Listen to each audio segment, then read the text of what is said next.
அல்லேலூயா, சத்தம் அல்லேலூயா. கர்த்தர் இந்த அருமையான மாலை பொழுதில் இந்த செய்தி இன்னைக்கு முடிக்க கிருபை தருவார்னு நினைக்கிறேன். கர்த்தருக்கு தான் தெரியும் கர்த்தர் நடத்துறபடி. எனக்கு இன்னைக்கு இந்த செய்தி 3வது பார்த்து இன்னைக்கு முடிக்கலான்றது எனக்கு விருப்பமாக இருக்குது. ஆயினும் கர்த்தருடைய சித்தத்துக்கு ஒப்பு கொடுக்குறேன். கர்த்தர் நடத்துவார். அனைவரும் அதுக்கு முன்னாடி எனக்கு வந்து இந்த வாய்ப்பு கொடுத்த கர்த்தருக்கு கோடி நன்றி. அதுக்கப்புறம் எங்கள் சபையின் மேய்ப்பர் ரூபன்றதுக்கு நன்றி செலுத்துகிறேன். இப்போ எல்லாரும் ஒரு நிமிடம் கண்களை மூடி உங்களுக்காகவும் எனக்காகவும் ஜெபிங்க. கண்டிப்பாக பிதாவே தேவனே உங்களுக்கு ஸ்தோத்திரம், பிதாவே கிறிஸ்துவே ஸ்தோத்திரம், பரிசுத்தாவே உங்களுக்கு ஸ்தோத்திரம். அப்பா தேவனே உங்களுடைய வார்த்தையானது ஜீவனும் வல்லமை உள்ளதாகவும் இருவரும் கருக்குள்ள எந்த பட்டயத்திலும் கருக்கானதாகவும் ஆவி ஆத்மா ஊழிய கணக்கை பிரிக்கத்தக்கதாக உருவ குத்துகிறதாகவும் இது நினைவுகளும் யோசனை இருக்கிறதே இருக்குது. இப்போ உங்களுக்கு ஸ்தோத்திரம் ஆண்டவரே. தேவனே உங்களுடைய வார்த்தை இந்த எங்கள் இதயத்தில் நுனித்தோல்களை விருத்த சேதம் பண்ணட்டும். எங்களை செவிகளை கேட்கிற செவிகளாக மாற்றட்டும். எங்கள் கண்களை காண்கிற கண்களாக மாற்றட்டும். ஆண்டவர் உணர்வு இல்லாத இருதயத்தை உணர்வுதாக்கப்பா. ஆண்டவர் நீர் உடைத்து கட்டுகிறோம். உங்களுடைய நாவின் வார்த்தையை நீர் பேசுவதற்காக உங்களுக்கு ஸ்தோத்திரம் ஆண்டவரே. தேவனை இதோ ஷாலோமே இருக்கிற ரத்தப்படியை விசாரிக்கிறேன் என்றீர்களப்பா. இந்த வார்த்தையின் மூலம் ஆண்டவர் யாரோட இதயத்தை நீர் விசாரிக்கிறீரோ தேவனை கர்த்தர் விசாரித்து உங்களுக்கு திருப்பதற்காக ஸ்தோத்திரம். தேவனை இந்த அடிமை மரத்தை நீர் வெளிப்படும் அனைத்து உங்களுடைய கரத்தில் ஒப்படுக்கிறோம். தேவன் வெளிப்படுகிறார்ப்பா. இந்த ஜெபத்தை கர்த்தர் இயேசு கிறிஸ்து நாமத்திலே இருக்கும் நல்ல பிதாவே, ஆமென். இந்த செய்தி வந்து இச்சைன்ற செய்தி நம்ம வந்து ஒவ்வொரு பார்த்துட்டு இருக்கோம். ஸோ இப்போ நான் ஷார்ட் அண்ட் ஸ்வீட்டாக முடிக்கிறேன். என்னன்னா இந்த இச்சைன்றது எப்படின்னா கண்களில் பார்த்து இதயத்தில் போயிட்டு உலகம் மாம்சம் போஜனம் இதில் தான் இச்சைன்ற ஒன்று வந்து போகுது. அதை தான் நம்ம பார்த்துட்டு இருக்கோம். இப்போ பார்த்தீங்கன்னா கண்களின் இச்சையை நம்ம ஃபஸ்ட்டு பார்த்தோம். கண்ணானது சரீரத்தின் விளக்காக இருக்கிறது, சரிதானே? கரெக்டா? அப்போது கண்ணில் பார்க்குறது நம்ம மூளை சிந்திக்குமா இதயம் சிந்திக்குமா? ஒரு தப்பு பண்ணுறோம், ஒரு நல்ல காரியம் பண்ணுறோம், அந்த இது வந்து எண்ணம் இதயத்துலேருந்து வருதா மூளையிலேருந்து வருதா? எங்கேருந்து வருது? இதயம். இதயம் தான் திருக்குள்ளது கேட்டுள்ளது. எந்த ஒரு இது வந்து இதயம். தேவன் எங்கே வாசம் பண்ணுவார்? இதயம். மூளை வந்து கண்ட்ரோல், ஸ்டோரேஜ். நீங்கள் பார்க்குற வரை கேட்குறவங்க ஸ்டோரேஜ் பண்ணி உங்களுக்கு திங்கிங் பண்ணும். எப்போன்னா இந்த இதயம் கொடுக்குற கமெண்ட்டில் தான் மூளை வந்து பேசும். அப்போது நம்ம கண்களின் நிச்சயன்றது பார்த்தோம். இப்போ அதுக்கப்புறம் இங்கே இருக்கிறது வந்து இதயம், மாம்சம், போஜனம், உலகம். ஸோ இன்றைக்கி நான் என்னென்னா இந்த செய்தியை முடிக்க நான் வாஞ்சியாக இருக்கேன். ஆனால் கர்த்தர் எப்படின்னு தெரியல, பார்ப்போம். ஸோ அதனால் நான் என்ன பண்ணுறேன்னா உலகம், போஜனம், மாம்சம், இதயம் அல்லது இதயம் இந்த மாதிரி கொஞ்சம் முக்கியமான பாயிண்ட்டை சொல்லிட்டு நான் போகிறேன். ஏன்னா வந்து இதயம், உலகம், போஜனம், மாம்சம் இந்த 4மே செப்பரேட் செய்தியாக பிற்காலத்தில் கர்த்தர் சித்தமான பார்ப்போம், சரிங்களா? இப்போ பார்த்தீங்கன்னா அதுக்கு முன்னாடி அடித்தளத்தை நம்ம போட்டுட்டு உள்ள போவோம். இப்போ ஒரு செய்திக்கு முன்னாடி சில செய்தி வந்து நம்ம அப்படியே காதில் கேட்டு போகிறோம், இதயத்துக்குள்ளே போகலை. இந்த காதில் கேட்டு இந்த காதில் போகுது. அது காரணம் என்னன்னா அஸ்திவாரம் வேணும்.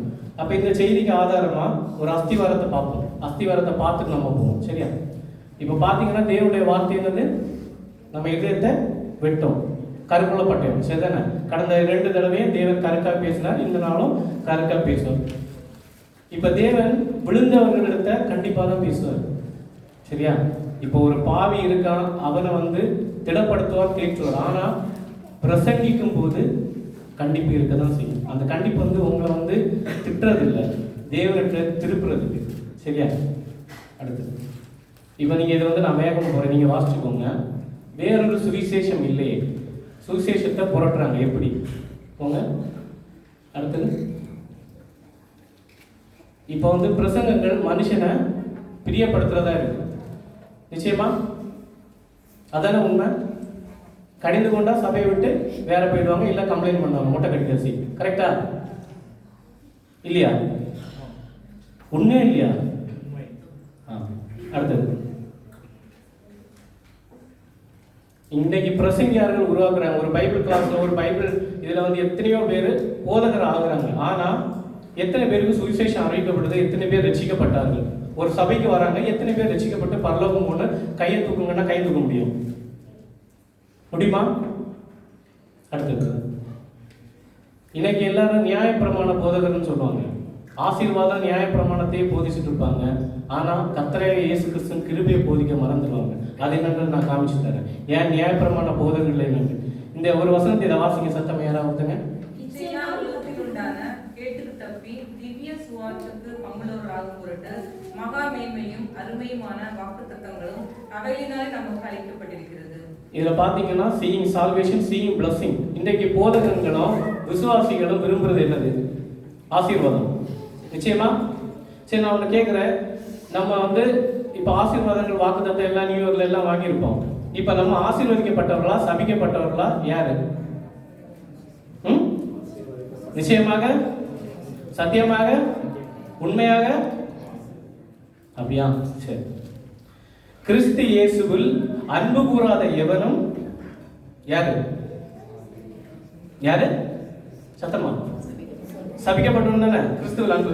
சரி, கிறிஸ்துவ எப்படி அன்பு கூறுவீங்க? அது ஒண்ணு, அது முக்கியமான பாயிண்ட். ஓகே, ஒன்று. இன்னொன்று, கிறிஸ்துவில் அன்பு கூறுவது தேவனுடைய கற்பனையும் கட்டளையும் கை கொள்ளுவதே தேவனிடத்தில் நாம் சபிக்கப்பட்டவர்களா ஆசீர்வதிக்கப்பட்டவர்களா? எத்தனை பேர் நியாயப்பிரமாணத்துல 10 கட்டளை கொடுக்கப்பட்டிருக்கு. பிரதான கட்டளை உன்னை தன்னைத்தான் நேசிப்பது போல பிறரை நேசி. எத்தனை பேர் நேசிக்கிறோம்? அப்ப இந்த அன்பு இல்லைன்னா நீங்க எப்படி நியாயப்பிரமாணத்தை நிறைவேற்றினீங்க? எப்படி உங்களுக்கு ஆசீர்வாதம் பிச்சுட்டு வரும்? இந்த ஆசீர்வாதிக்கப்படுவீர்கள், ஆசீர்வதிக்கப்படுவீர்கள் எங்கேருந்து ஆசீர்வதிக்க வரும்? எல்லாம் சபிக்கப்பட்டவர்களா இருக்கும்போது ஆசீர்வாதம் எங்கேருந்து வரும்? ஏன் இதை போதிக்க மறந்துட்டாங்களா இல்ல போதிக்க மாட்டேன்றாங்களா? இதை பேசுறவங்க யார் தெரியுமா? அவ்வளவு இவர்கள் சபைக்கு விரோதமாக பேசுகிறார்கள். இந்த உபதேசம் புதுசா இருக்கு, அதனால் மறக்க முடியுமா? நியாயப்பிரமாணத்தை தேவன் அவமாக்கி நியாயப்பிரமாணத்தை எப்படி ஜெயிக்கணும், அன்பினால ஜெயிக்கணும் கற்றுக் கொடுத்துட்டு போயிருக்கிறார். ஆனா இன்னைக்கும் நியாயப்பிரமாணங்கள் போதிக்கப்படுகிறதே தவிர கிருபையின் உபதேசம் வரவில்லை. அதுக்கு காரணம் என்ன தெரியுமா? ஆசீர்வாதத்தை நோக்கி ஓடுறாங்க. அடுத்தது ஓடுங்க, தெளிவா புரியும். சரியா தப்பா? இது நான் போட்ட இந்த ஸ்லைட் சரியா தப்பா? ஒரு சபையில 2 லட்சம் பேர் இருக்காங்க, 3 லட்சம் பேர் இருக்காங்க. எத்தனை பேர் கர்த்தர்கிட்ட இருக்காங்க? எத்தனை பேர் உலகத்துல இருக்காங்க? இது நிறையுது, கால் நிரம்புது. கர்த்தர்கிட்ட பரலோகத்தில் எத்தனை பேர் நிரம்புவாங்க? இது காரணம் போதனை. அதுக்கு முன்னாடி இந்த வசனத்தை நாம் வாசிக்க மறந்து விட்டோம். நியாயப்பிரமாணத்தை நீங்கள் வாசிக்க வேண்டும், கிருபையின் பிரமாணத்தை வாசிக்க வேண்டும். 2ஐயும் தியானிக்கணும். வாசிச்சுட்டு போனா புரியாது, தியானிக்கணும். தேவன் சொல்லியிருக்காரு, என்ன அன்பு கூறலைன்னா நீ சபிக்கப்பட்டு வேண்டும். சபிக்கப்பட்ட ஒருத்தருக்கு எங்கேருந்து ஆசீர்வாதம் வரும்? அடுத்தது, அவருடைய காவற்காரர்கள் எல்லாரும் ஒன்று மறியாத குருடர்கள், அவர்கள் குலைக்காத ஊமையான நாய்கள், தூக்கமயக்கமாய் புலம்புகள், படுத்துக்கொள்ற நித்திரை பிரிய திருப்தியுடன் பெருவயிற்று நாய்கள், பகுத்தறிவில்லாத மேய்ப்பர். அவர்கள் ஒவ்வொருவனும் தந்தன் வழியையும் அவனவன் தந்தன் மூலையிலிருந்து தந்தன் பொழிவை நோக்கி கொண்டிருக்கிறான். கர்த்தருடைய வேலையை ஆசிரியர் செய்கிறவன். அப்போ உங்களுக்கு போதிக்கிறவங்க யாரு? ஆசீர்வதிக்கப்பட்டவங்களா? சற்று யோசிச்சு பாருங்க நீங்களே. யாரே நான் நியாயம் தீர்க்க வரல, வசனம் என்ன சொல்றது அதுதான் நான் சொல்றேன். இதனால என்ன ஆகுது தெரியுமா? அடுத்த குடும்பம் இதுதான். உங்களுக்கு அப்படியே வசனத்தில் இருக்க வார்த்தை எடுத்து இதுதான் சத்தியம், கர்த்தர்கிட்ட திரும்புங்கன்னா இதயத்தை குத்துனா மொட்டை கடிதாசி இல்ல. உங்களுக்கு ஏற்ற மாதிரி பேசினா ஓகே இவர் நல்லவர், இல்லைன்னா ஒரு 10 சர்ச்சை போய் பார்ப்போம். இங்க எங்க நல்ல டான்ஸ் இருக்கு, நல்ல லைட் போட்டு வொர்ஷிப் பண்றாங்க, எங்க இசை நல்லா இருக்கு. இன்னைக்கு காலம் அதை நோக்கி தான் கடந்து கொண்டிருக்கு. உண்மையா இல்லையா? சரி, நான் இப்போ இந்த இச்சைன்ற இந்த டாபிக் ஏன் எடுக்கணும் தெரியுமா? கிட்டத்தட்ட ஒரு 200 செய்தி இருக்கு. இந்த 200 செய்தியில தேவன் ஷாலோமில் என்ன நிலப்படுத்தினப்ப நான் சின்ன சின்ன செய்திகள், ஓகே சின்ன சின்ன மறைபொருட்கள் சொல்லலாம் அப்படின்னு நான் ஒரு லிஸ்ட் வச்சிருந்தேன். கர்த்தர் ஒரு நாள் இதெல்லாம் தூக்கி போட்டு நான் என்ன சொல்றேனோ அதே எடுக்கணும். அப்பதான் இந்த இச்சைன்ற செய்தி எடுத்துட்டு வெளிப்படுத்தின காரியம். இங்க ஷாலோம்ல உள்ள இரத்த பலிகளை நான் விசாரித்துக் கொண்டிருக்கிறேன். சபைக்கு வருமா? கர்த்தரை பார்க்க வாருங்கள். மனுஷனை பார்க்கவோ இன்னொரு பொண்ணுக்கு ஃபோன் நம்பர் வாங்கி சாட் பண்ணவோ சபை பிரச்சாரமோ அல்ல. தேவன் ஒன்றை வெளிப்படுத்துவது இருந்தால் அது நடக்காத காரியம் அல்ல. இதுக்கு முன்னாடி சபையை என்ன தீட்டுப்படுத்திருந்தாலும் சரி அத்தனை நியாய விசாரிப்பில் விசாரித்து கொண்டிருக்கிறார். அது யாருக்கு இதயத்தில் கொடுத்தோ ஐநூறு அது கர்த்தருக்கு உங்களுக்கு நீங்க ஒப்புரவாக தேவன் தெரியப்படுத்தின தெரிஞ்சு கேட்கிறதுக்கு காதுள்ளவர்கள் கேட்க கடவர்கள். இப்போ இந்த இச்சையை பத்தி பேசுறப்ப என்ன ஆகுது தெரியுமா? என்னப்பா இந்த பிரதர் தேவையில்லாம இச்சையை பத்தி பேசுறாரு, இது இதா இருக்கு. இந்த காலத்துல வருகைக்கு தானே பேசணும். வருகைக்கு முன்னாடி போகணும்னா முதல்ல இச்சை இழக்கணும். ஏன் தெரியுமா? இச்சைன்றது தேவனுக்கு எதிரான பாவம். உங்கள் மாம்சத்துக்கு எதிராக நீங்க பண்ற பாவம் தேவனுக்கு விரோதமா பண்றது. அப்போ இந்த உபதேசம் பண்ணப்ப என்ன ஆகுது தெரியுமா? பேலிக்ஸ் என்ற ஒருத்தர் யார் தெரியுமா? பேலிக்ஸ் யாரு? நியாயாதிபதி. சாரி, அரசர் தானே. அரசர் தானே பேலிக்ஸ். அரசர் தானே. ஏதோ ஒரு அரசர் கிட்ட வந்து பவுலை கொண்டு போய் நியாய விசாரிக்க கொடுப்பாரு. கரெக்டா? அப்போ பேலிக்ஸ் கேட்கும்போது அவருக்கு என்னது? நீதியும் நிச்சயடக்கத்தையும் இதுவரை நியாயம் கொடுத்து பேசல. என்ன ஆச்சு? அவரு ஆளு பயந்துட்டாரு. சரியா? இன்னைக்கு நம்ம இது என்ன இருக்கு? இச்சையை பத்தி பேசினா பயம் இருக்கு. ஏன் தெரியுமா? அது மேல நமக்கு ஒரு ஈர்ப்பு இருக்கு. அந்த ஈர்ப்பை விட்டு வெளியே வரணும். அதனாலதான் இச்சைன்ற இந்த செய்தி உங்களுக்கு கொஞ்சம் கொஞ்சமா தெளிவா இன்ச் பை இன்ச்சா நடந்து போலான்னு இருக்கோம். ஆனா கர்த்தருக்கு சித்தமானது வாங்கிட்டோம். இப்போ வந்து நம்ம வந்து உலகத்துக்குள்ள போவோம். உலகத்துக்குள்ள இது வந்து இல்லைன்னா இதை ரன் பண்ணிக்கணும் பிரதர். இதை ரன் பண்ணிக்கணும். தொடக்கத்தில் ஸ்லோவாக இருக்கும் பிரதர். இப்போ இந்த இச்சை ஏன் இவ்வளோ இம்பார்ட்டன்ட்னா, அங்கே பார்த்தீங்கன்னா இது ஏற்கனவே நம்ம பார்த்த ஸ்லேட் தான். இந்த இச்சை இன்னைக்கு எங்கே வரைக்கும் போயிருக்கு? ஒரு தகப்பன் சொந்த பொண்ணை நாசம் பண்ணுற அளவுக்கு போயிருக்கு. பிரதர் பென்ஸ் பாஸ்டர்கிட்ட ப்ரேயர் ரிக்வெஸ்ட் அனுப்பலாம். அந்த ஸ்க்ரீன்ஷாட் நெட்லேயே இருக்கும். அந்த வீடியோ பார்த்தீங்கன்னா தெரியும். அடுத்தது பிரதர், இது உங்களுக்கு தெரியும். பிரியாணிக்காக இது பண்ணது. அடுத்தது இது வந்து கண்களின் இச்சை. சமூக வலைதளம் எப்படி இருக்கு? இப்போ ஒரு தாய் வந்து ஓரின சேர்க்க நேரம் சொந்த குழந்தைய டிஷ்யூ பேப்பரை வாங்கி வச்சுக்கொண்டு, எத்தனை பேர் இந்த செய்தி பார்த்தீங்கன்னு தெரியல. இது வந்து என்னன்னா, ஒரு கணவர் கூட 50 வயசு தாயை 3 பேர் தண்ணி அடிச்சுட்டு இச்சையில இது பண்ணிட்டாங்க. அடுத்தது போங்க இதெல்லாம் பார்த்துக்கோங்க, நான் சொல்றேன். முன்னாடி போங்க. இப்போ இதுக்கெல்லாம் ஒரு மேனிகள் கொடுக்கப்பட்டிருக்கு. பார்த்துருக்கீங்களா? இந்த ஃப்ரூட்ஸ் எல்லாத்துக்குமே ஒரு மேனிகள் இருக்கா? இந்த ஃப்ரூட்ஸுக்கு ஏதாவது வஸ்திரம் கொடுத்துருக்காரா கர்த்தர்? இல்லை. ஆனா மனுஷனுக்கு என்ன கொடுத்துருக்காரு? தகுதியான வஸ்திரம். அப்போ பெண்கள் சைடு உங்களுக்கு ஒரு கேள்வி இருந்திருக்கா? லாஸ்ட் 2 செய்தி என்ன பிரதர், இது பெண்களுக்கு எதிரானதா இருக்கு, எல்லாம் பெண்கள் பக்கமே தப்பு போற மாதிரி இருக்குது. ஆனா அந்த செய்தியில 2வது செய்தியில் ஒன்று சொல்லியிருப்பேன். ஸ்திரீகள் எவ்வளவு கனப்படுத்தப்பட்டவர்கள் என்பதை தேவன் சொல்லியிருக்காரு. ஒரே ஒரு மறைபொருளா நான் சொன்னேன். எத்தனை பேர் ஞாபகம் இருக்கு? யாருக்கா ஞாபகம் இருக்கா? யாருக்குமே ஞாபகம் இல்லையா? இல்ல, ஸ்திரீகள் ரொம்ப வந்து மகிமையானவர்கள். தேவன் வந்து ஸ்திரீகளை கனப்படுத்திருக்காரு. பிரியமையார்கள். உங்களுக்காக தேவன் இந்த பூமிக்கு வந்தார். அதுல ஒரு ஆதாரத்தை சொன்னேன். யாருக்கா ஞாபகம் இருக்கா? இயேசு கிறிஸ்து விழாவில் குத்துவாங்க. அப்ப இதுல இருந்து என்னன்னா, ஓகே நீ வந்து மைக்கு கொடுத்து நீ பேசி, நாங்க கேட்க மாட்டோம். இந்த காது வாங்கி அந்த காது விட்டுறோம். கரெக்டா? ஏன் விழாவில் குத்துனாங்க? ஒண்ணு ஞானஸ்நானம், பாவ மன்னிப்பு. பெண்களுக்குன்ற அது என்னதுன்னு சொல்லுங்க. தேவன் ஸ்திரீயை படைத்தப்ப ஆதாமோட விழா எலும்புல இருந்து சதையை எடுத்து படைச்சார். வலி தெரியல. எந்த ஒரு பாவமும் ரத்தத்தினாலும் ஞானஸ்நானத்திலும் கழுவப்பட வேண்டும். அப்போ ஆதாம் என்ன சொன்னாரு கேட்டப்ப, நீர் கொடுத்த ஸ்திரீயானவள் இந்த பழத்தை கொடுத்தா நான் புசிச்சேன். கர்த்தர்ட்ட பிளேம் பண்ண. அப்போ கர்த்தரா இயேசு கிறிஸ்து ஸ்திரீ ஒவ்வொரு விஷயத்திலும் நீங்க பாத்தீங்கன்னா ஸ்திரீக்காக கர்த்தர் சகலத்தை இது பண்ணியிருப்பார். கர்த்தர் கொடுத்த இது ஜெபம் பண்ண ஆண்டவரே நான் என்ன பண்ணணும்? அடுத்த செய்தி ஸ்திரீகள். அந்த செய்தி கர்த்தரை சித்தமான அடுத்த முறை நான் எடுக்கிறேன். ஆனால் ஒரு அதுவும் 3-4 பார்த்தா வேணாம். தேவன் இந்த உலகத்தில் வந்தார், பிறந்தார், இறந்தார். எதுக்காக? அதுல ஸ்திரீயோட பங்கு என்ன, ஸ்திரீயை எவ்வளவு மேன்மைப்படுத்திருக்கிற செய்தி நான் அடுத்த தடவை கர்த்தர் சித்தமான எடுக்கிறேன். அப்போ விழாவில் குத்து வாங்கினது எதுக்கு? ஒரே வார்த்தை, ஆதாம் நீர் கொடுத்த ஸ்திரீ செஞ்சார். அப்ப நம்ம பாவத்தை எப்படி மன்னிக்கணும்? எந்த விழாவை வலி இல்லாம ஒரு மனுஷனுக்கு திறந்து இது பண்ணாரோ, உங்களுக்காக விழாவில் குத்தப்பட்டு அப்பதானே அந்த பாவம் மன்னிப்பாகும். கரெக்டா இல்லையா? அங்க என்ன பறந்துச்சு? ஓகே. இப்போ மிருகங்களுக்கு துணி கிடையாது, இப்போ ஃப்ரூட்ஸுக்கும் வஸ்திரம் கிடையாது. ஆனா மனுஷனுக்கு தகுதியான வஸ்திரம். ஏன் தெரியுமா? தகுதியான வஸ்திரம். எவன் ஒரு நாள் இடரல் வருகிறது அவனுக்கு ஐயோ. நம்மளால ஒருத்தர் இடர்கள் அடையக்கூடாது, இன்னொருத்தர் இடர்களா பண்ணவும் கூடாது. அதுக்காக தான் தகுதியான வஸ்திரம். இன்னொன்று முக்காடுக்கு பேசினப்ப ரொம்ப சங்கடமா இருந்திருக்கும். அந்த இதை போடுங்க பிரதர். இந்த முக்காடுக்கும் ஷாலுக்கும் பேசினப்ப அந்த வசனத்தை போடுங்க பிரதர். நிச்சயமா நான் சொல்றேன், பெண்கள் பக்கத்துல இருந்து மேற்பட்ட கம்ப்ளைண்ட் போயிருக்காரு. ஆனா யாராவது ஒரு ஆணாவது கம்ப்ளைண்ட் பண்ணியிருப்பாங்க பிரதர். யாராவது ஒருத்தங்க வந்து கம்ப்ளைண்ட் பண்ணாங்க பிரதர்? ஆண்கள் பக்கம் வரல. கர்த்தருக்கு ஸ்தோத்திரம். யூஸ்வலா என்ன ஆகும் தெரியுமா? ஸ்திரீ இந்த காரியங்களை பேசும்போது ஒரு இடத்துல இருந்து ஒரு ஆண் தான் எனக்கு வயது தெரியுமா? இந்த பொருந்தியரை நீங்க தியானிச்சு பார்த்தா தெரியும். ஆகிலும் ஒருவன் வாக்குவாதம் செய்ய மனதாயிருந்தால் எங்களுக்கும் தேவனுக்கும் சபைகளுக்கும் அப்படிப்பட்ட வழக்கம் இல்லை என்று அறிய கடவுள். அடுத்தது கொடுங்கிறத நன்மைக்கு. ஏன்னா இதுதான் கலகம் ஊற்றுறவர். இவன் வேலை என்னன்னா வசனத்தையும் கேட்காது, ரட்சிப்புகளையும் வராதுங்களையும் கெடுத்து விட்டுரும், கலகம் விட்டுறது. எப்படி தெரியுமா? அந்த பிரதர் இந்த மாதிரி ஷால் இதெல்லாம் பேசுறாரு, அது ஏன் பேசுறாரு, பெண்கள் யாராவது வந்து பேச வேண்டியதானே, அது கிறிஸ்துவங்க எல்லாம் இது பண்ணுவாரு, அது இப்போ உள்ள நவநாகரி. உண்மைதான், டியூட்டியில என்ன ட்ரெஸ் கொடுத்துருக்காங்களோ அது போட்டு தான் ஆகணும், அதிகாரத்துக்குள்ள கீழ்படிச்சுதான் ஆகணும். ஆனாலும் ஆலயத்துக்கு போகும்போதும் நடக்கையை காத்துக்கொள்ளணும்னு இருக்கு, தகுதியான வஸ்திரம் இருக்கு.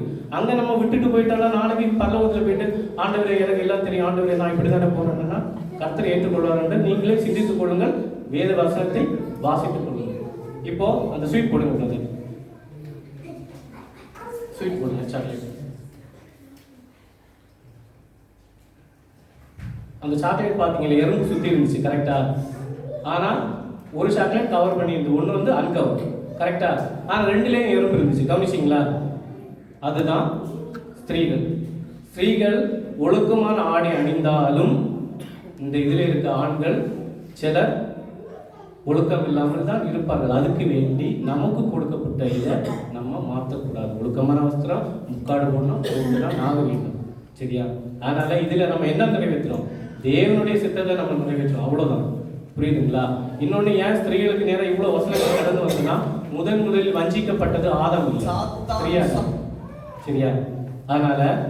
அதனாலதான் கர்த்தர் வந்து ஒவ்வொரு விஷயத்தையும் எதுக்குன்னா, ஸ்திரீகள் வந்து கொஞ்சம் புகழ்ச்சி, கொஞ்சம் இதுல வந்து பிசாசனம் வஞ்சித்துருவோம், புரியுதா? தந்திரமான இதுல வஞ்சிடும். அதனாலதான் ஸ்திரீகளுக்கு இவ்வளவு வசனங்கள் மூலம் சொன்னது.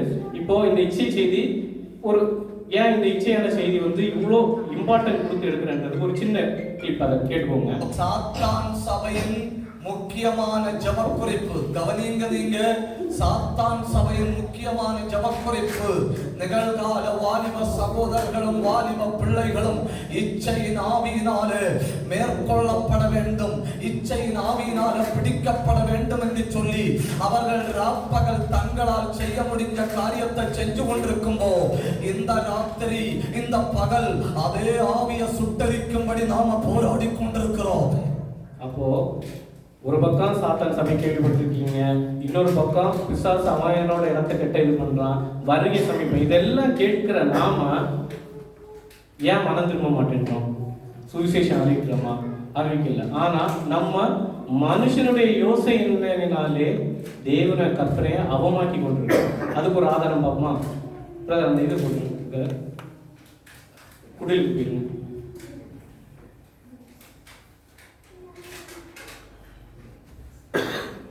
இப்போ நம்ம குடில் பார்த்துருக்கீங்களா? நாகூர்ல எல்லா இடத்துலையும் குடில் கட்டுறாங்க, 50 குடில் கிட்ட கட்டுவாங்க. அதன் நோக்கம் என்னது? தேவனுடைய அன்பை பிரசித்தப்படுத்துவது, கரெக்டா? அந்த வீடியோ போட்டுட்டு போயிடலாம், வீடியோ போடுங்க. இல்லைன்னா சரி, ஓகே சேனல் இதே பார்த்துரும். இப்போ அதை பார்த்தீங்கன்னா நம்ம கருங்கல் குடில் எல்லாருமே பார்ப்போம். ஆக்சுவலி இவங்க நோக்கம் கரெக்டு, ஓகே, தேவனுடைய சுவிசேஷத்தை சொல்றாங்க, ஓகே. ஆனா இன்னைக்கு அது என்ன தெரியுமா? 1.5 கோடி ரூபாய்க்கு மேல, நியர்லி 1 crore மேல இன்வெஸ்ட்மெண்ட் பண்றாங்க. சரி, இத்தனை கோடி கட்டி இது பண்றாங்க. அடுத்தது உங்களுக்கு 28 வருஷமா பண்றாங்க, பிரம்மாண்டமா பண்றாங்க, எல்லாம் ஓகே. என்னுடைய கேள்வி, இவ்வளோ நம்ம செலவு பண்றீங்க, இத்தனை கோடி செலவு பண்றீங்களே, ஒரு பைபிள் கொடுத்தீங்களா வரவங்களுக்கு? ஒரு டிராக்ஸ் கொடுத்தீங்களா? அங்க வந்து ஏதாவது ஒரு பிரசங்கள் தேவனை சொல்ற மாதிரி இதயத்துல பதின மாதிரி ஏதாவது பண்ணீங்களா? ஏழைகளுக்கு உணவளித்தீர்களா? இன்னைக்கு எல்லா ஆலயத்திலையும் புதி கட்டுறோம், லைட்டு போடுறோம், எல்லாம் பண்றோமே, தேவன் சொன்னபடி சுவிசேஷம் பிரசங்கிக்கப்படுதா? வழிக்கு பையாயிலும் தடியாயிலும் எதையும் எடுத்துட்டு போவாதேன்னு இருக்கு. இந்த சுவிசேஷத்துல எத்தனை பேர் ரட்சிக்கப்பட்டார்கள்? இந்த குடிலுக்கு போனதுல, நான் இந்த குடில பார்த்தீங்க இந்த சுவிசேஷத்துல நான் ரட்சிக்கப்பட்டேன்னு எத்தனை பேர் சாட்சி சொல்லுவாங்க? அப்போ மனுஷ கற்பனை, மனுஷனுடைய ஒரு யோசனைய கற்பனை எடுத்துட்டு, ஆமா இது கிறிஸ்துவுக்கு நான் பண்றேன்னு. அதுக்கு ஆதாரம் ஒரு வீடியோ கேட்டவா? அந்த வீடியோ போடுங்க.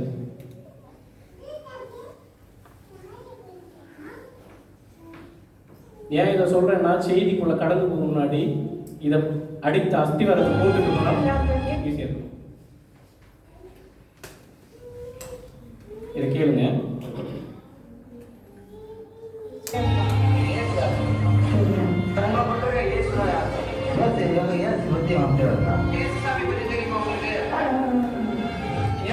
கேள்விப்பட்டீங்களா? தெரியுமா? ஏசு என்று கேள்விப்படுறீங்களா?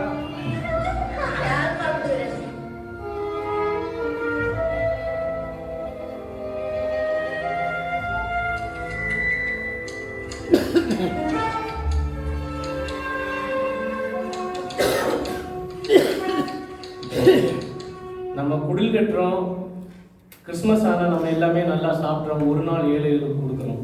இதில் வந்து சுவிசேஷம் எங்கே பிரசங்கப்பட்டு இத்தனை கோடிக்கு கட்டுறதில்ல. ஒரு பைபிளும் அட்லீஸ்ட் ஒரு ட்ராக்ஸ் சிம்பிள் காஸ்ட் கம்மி ஒரு ட்ராக்ஸ் கொடுத்துருந்தா கூட நிச்சயமாக இருக்கணும், ஒரு ஆத்மாவை ரசிக்கப்பட்டிருக்கணும். இவ்வளோ வச்சு நீ ஏன் குடில் பெருசா, உன் குடில் பெருசா, ஏன் சபை பெருசா, உன் சபை பெருசான்னு இருக்கும்போது கிறிஸ்தவனை பார்க்கும்போது புறஜாதிகள் என்ன சொல்லணும்? அவங்களுக்குள்ளே ஒற்றுமை இல்லை. கிறிஸ்தவன்னு சொல்கிறோம், ஒற்றுமை இல்லை. அப்போ எத்தனை பேர் ரசிக்கப்படுவாங்க? நம்முடைய நற்காரியங்களை கண்டு புறஜாதியை ரசிக்கப்படணும். ஆனால் இன்னும் நம்ம காரியத்தை பார்க்காம இருக்கிறோம் பிச்சுட்டு ஓடுவான், கிறிஸ்தவனே விட்டு ஓடுவான். என்னப்பா இது இப்படி எல்லாம் நடக்குது அப்படின்னு. இப்போ அதே இதயத்துக்கு வரும் செய்தி. இப்போ இதெல்லாம் பார்த்துட்டீங்கல்ல, இப்போ இதயத்துக்கு வரும். ஏன் இதெல்லாம் வந்து இதயத்துலேருந்து வருதுன்ட்டு மத்தேயு 5:28 இல்லைன்னா மத்தேயு 15:19 வாசிப்போம். மத்தேயு 15:19 எப்படியெனில் இருதயத்திலிருந்து பொல்லாத சிந்தனைகளும், கொலைபாதகங்களும், விபச்சாரங்களும், வேசித்தனங்களும், களவுகளும், பொய்சாட்சிகளும், தூஷணங்களும் புறப்பட்டு வரும். அப்ப இதயத்திலிருந்து என்ன வருது? பொல்லாத சிந்தனை, கொலைபாதகம், விபச்சாரம், வேசித்தனம், களவு, பொய்சாட்சி, தூஷணம். அப்போ இன்னைக்கு நமக்கு சபைக்கு வருது வந்து பாவியை வந்து பரிசுத்தவான மாறுதுக்கு. அப்ப இங்க என்ன போதிக்கப்படணும், நம்ம என்ன கற்றுக்கொள்ளணும், நம்ம எப்படி வாழணும்னா எங்க வந்து சோர்ஸ் ஆணிவேர் எது? நம்ம பரிசுத்தையும் தேவனிட்டையும் நம்ம நெருங்காம இருக்க நம்ம எது தடை பண்ணுது? அந்த ஆணிவேரை கண்டுபிடிக்கணும். அப்ப பார்த்தா எல்லாத்துக்கும் காரணம் எங்க இருக்கு? வேறு இதயம். அப்ப இதயத்துல இருந்தா அத்தனை அசுத்தம் வருது. அந்த இதயம் பரிசுத்தம் இருந்தா பரிசுத்த ஆவியானவர் வாசம் பண்ணுவாரு. அப்போ எபேசியர் 3:17 என்ன சொல்லுன்னா, விசுவாசத்திலே கிறிஸ்து உங்கள் இதயத்தில் வாசமா இருக்கு, நீங்கள் அன்பில் வேறொன்று நிலை பெற்றவர்களுக்குன்னு ஆசைப்படுறாரு. அப்போ மத்தேயு 5:28 யாராவது சத்தம் வாசிங்க. மத்தேயு 5:28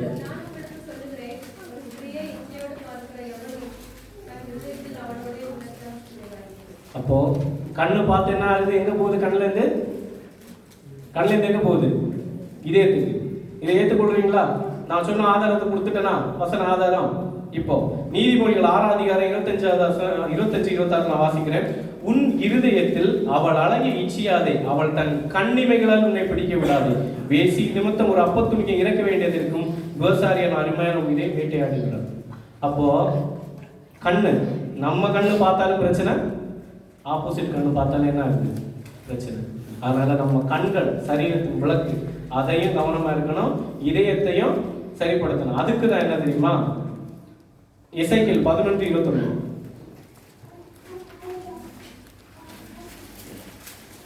இல்லைன்னா 1 ராஜாக்கள் எடுத்துக்கோங்க, இல்ல வேகமா போயிடும். 1 ராஜாக்கள் 11:2-3 ஷார்ட் அண்ட் ஸ்வீட்டா இதை முடிச்சுங்க. 1 ராஜாக்கள் 11:2-3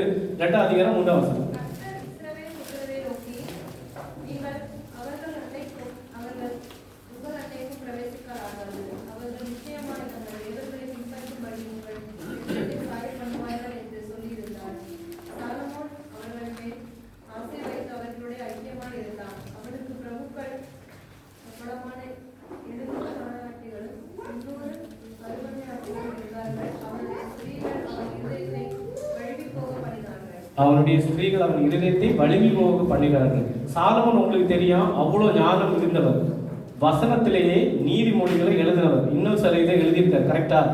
அப்பேற்பட்ட ஞானம் படைத்தவனையே வழி போக பண்ணது எது? இச்சை. புரியுதா? நான் டைரக்டா பாயிண்ட் வரேன். ஏன் இச்சை இவ்வளவு மோசமானதுன்னா, வசனத்தை அறிந்தவராக இருக்கட்டும், ஊழியக்காரராக இருக்கட்டும், வசனத்தை மொத்த பைபிளுமே தெரிஞ்சவராக இருக்கட்டும், விழா வைக்கிற ஒரே ஒரு பெரிய ஆயுதம் இச்சை. அந்த இச்சை தான் கண்ணுல இருக்கு, இதயத்துல வருது, உலகத்துல வருது, போஜனத்துல வருது. அதுதான் நம்ம இப்ப பார்க்க போறோம். இப்போ கண்கள் நிச்சயம் உங்களுக்கு தெரியும், இதயத்தை ஷார்ட் அண்ட் ஸ்வீட்டா முடிச்சுட்டேன். பிற்காலத்துல இதயம் என்னதுன்ட்டு A to Z தனி செய்தியா நம்ம பார்ப்போம். இப்போ போஜனத்துக்கு போவோம். யோவான் 6:55 55 56 வசனம் பார்த்தீங்கன்னா, என் மாம்சம் மெய்யான போஜனமா இருக்கிறது, என் ரத்தம் மெய்யான பானமா இருக்கிறது. என் மாம்சத்தை புசித்து என் ரத்தத்தை பானம் பண்ணுகிற என்று நினைத்திருக்கிறான், நான் அவனை நினைத்திருக்கிறேன். அப்ப நம்ம சரீரத்துக்குள்ள போற போஜனம் என்னதான் இருக்கணும்? ஆலயத்துக்கு ஏற்றதா இருக்கணும். கரெக்டா? அப்போ ஏன் நீங்க போஜனத்தில் எப்படி பிரதர் இச்சை வருதுன்னா, நீதிமொழிகள் 23 அதிகாரம் 20 21 வாசிங்க. நீதிமொழிகள் 23 அதிகாரம் 20 21.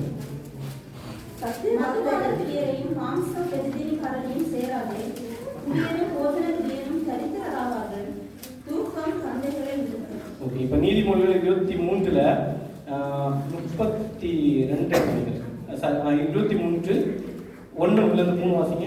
நீ ஒரு அதிபதியோட போஜனம் பண்ண உட்கார்ந்தால் உனக்கு முன்பாக இருக்கிறதை நன்றாய் கவனித்து பார். நீ போஜன பிரியனாய் இருந்தால் உன் தொண்டையிலே கத்தியை வை. அவனுடைய ருசியுள்ள பதார்த்தங்களை எச்சியாதே, அவைகள் கள்ள போஜனம் ஆகும். நீதிமொழிகள் 23 6-8 வாசிங்க. அவனுடைய ஆகாரத்தை புசியாதே, அவனுடைய ருசியுள்ள பதார்த்தங்களை எச்சியாதே. அவன் இருதயத்தின் நினைவு எப்படியோ அப்படியே அவன் இருக்கிறான். புசியும் பான பண்ணும் என்று அவன் முன்னோடே சொன்னாலும் அவன் இருதயம் முன்னோடே இராது. நீ புசித்த துணிக்கைகளை வாந்தி பண்ணுவாய், உன் இனிய சொற்களை இழந்து போவாய். ஓகே, இப்போ என்ன ஆகுதுன்னா, முதல்ல நான் ஒரு இச்சையில கொண்டு கண்களின் இச்சை, அது இதயத்துக்கு வந்துருச்சு. இப்போ நான் அடுத்து என்ன பண்ணுவோம் தெரியுமா? எனக்கு அதை செயல்படுத்தணும். ஓகேவா? அப்போ ஃபர்ஸ்ட் என்ன பண்ணுவோம் தெரியுமா? சிஸ்டர் வாங்க நம்ம ஒரு காஃபி குடிக்க போகிறோம். நிச்சயமா கரெக்டா? ஒரு ஸ்திரீயை முதல்ல ஒருத்தன் இச்சையா பார்க்குறான் அப்படின்னா, அடுத்து அவனோட மூவ் எதுவாக இருக்கும்? நல்லவனா காட்டிக்கிறது. அதுக்கு முன்னாடி வாங்க ஒரு காஃபி இல்லை உங்களுக்கு நான் லஞ்ச் ப்ரொவைட் பண்ணுறேன். நிச்சயமா எல்லாரும் இந்தியாவிலேருந்து தான் வந்திருப்பீங்க. கரெக்டா? இது உண்மையா பொய்யா? அப்போ ஃபஸ்ட்டு தெரிஞ்சோ தெரியாமலோ நம்ம கோலி ஒர்க் பண்ணுறாங்க, போகிறீங்க. அப்போது உங்களுக்கு ஒரு காஃபின்னு போச்சு ஒரு நாள், 2ஆம் நாள் சமோசா, 3ஆம் நாள் ஒவ்வொன்றா போய் அந்த இடத்துல உங்கள் கான்வர்சேஷன் என்னவா இருக்குது? உங்களுடைய தகவல்கள் அனைத்தும் அந்த இடத்துல பகிரப்படும். உங்கள் வீடு எப்படி, உங்கள் கணவர் எப்படி, உங்கள் குடும்பம் எப்படி, நீங்கள் எப்படின்றத அங்கே ஜட்ஜ்மெண்ட் எடுத்தாள். அப்போ என்னாகும்? அடுத்தமும் உங்கள் வீழ்ச்சி. ஏன் தெரியுமா? உன் ஹஸ்பண்ட் அன்பு இல்லையா? உன் ஹஸ்பண்ட் உன் கூட சேர்ந்து சாப்பிட மாட்டாரா? ஐயோ இன்னும் இப்படி ஒரு மனுஷன். மெதுவாக என்ன பண்ணோம்? பிசாசு கசப்பான வேற அப்படியே நைஸாக முளைக்கணும். வேர் முளைக்கும் போது தெரியும், முத்துனப்ப தான் தெரியும். முத்துனப்ப இங்கே எல்லாம் முடிஞ்சு போயிடும். ஏன் தெரியுமா? நீ புசித்த துணிக்கே வாழ்ந்து பண்ண நீ இனிய சொற்களை இழந்து போவாய். இனிய சொற்கள் என்ன தெரியுமா? ஒரு கிறிஸ்தவ பிள்ளை தேவனுடைய வார்த்தையை பறந்து, அது வரைக்கும் அந்த பிள்ளையோட வாயிலிருந்து வர வார்த்தை என்னவா இருக்கு தெரியுமா? ஏசப்பா எனக்கு இதை கொடுத்தாரு, ஏசப்பா எனக்கு அதை கொடுத்தாரு, நான் ஏசப்பாக்க இருக்கிறேன். ஆனால் என்னைக்கு இன்னொரு போஜனம், இச்சையான போஜனம், இன்னொன்று இந்த பெருந்தீனி, இந்த மாதிரி பெருந்தீனி நான் டேஸ்டாக இருந்தால் தான் சாப்பிடுவேன், என் நாக்குக்கு டேஸ்ட் வேணும்னு போகும்போது என்னன்னு தெரியுமா? நீங்கள் சாப்பிட்ற உணவில் உள்ள எசன்ஸ் தான் உங்களுக்கு சத்தாக மாறும். ஒரு சில எசன்ஸ் உங்கள் ஹார்மோனில் இம்பேலன்ஸ் பண்ணும். இம்பேலன்ஸ் போகும்போது மதி மயக்கும். எத்தனை பேர் ஏற்றுக்கொள்றீங்க? எல்லாரும் நிறைய பேர் மெடிக்கல் ஃபீல்டில் இருப்பீங்க. இது உண்மை தானே? நம்ம சாப்பிட்ற உணவுக்கும் நமக்கும் பாடிக்கும் கனெக்ஷன் இருக்குது தெரியுமா? அப்போது உன் இனிய சொற்களை இழந்துட்ட, அடுத்த பேச்சு எங்கே போகும்? இச்சையான காரியத்துக்கு. கரெக்டா? ஒன்று இதை நான் ஷார்ட்டாக போகிறேன். இந்த போஜனை பற்றி டீட்டெயில் எடுக்கலாம் அப்புறமா. அப்போது இந்த காரியம் நம்மளை இச்சைக்கு நேராக கொண்டு போகுது. கரெக்டா? இதில் உங்களுக்கு டைரக்ட் பாயிண்டாக நான் சொல்கிறதுக்கு எபிரேயர் 12:16 12ஆம் அதிகாரம் 14ஆம் வசனம். யாவரோடும் சமாதானமாய் இருக்கவும் பரிசுத்தம் உள்ளவர்களாய் இருக்கவும் நாடுங்கள். பரிசுத்தம் இல்லாமல் ஒருவனும் கர்த்தரை தரிசிப்பதில்லையே.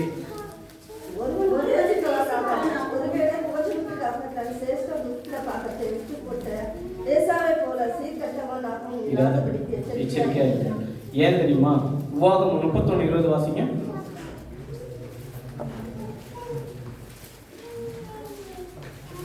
உபாகம் 31:20 வாசிங்க.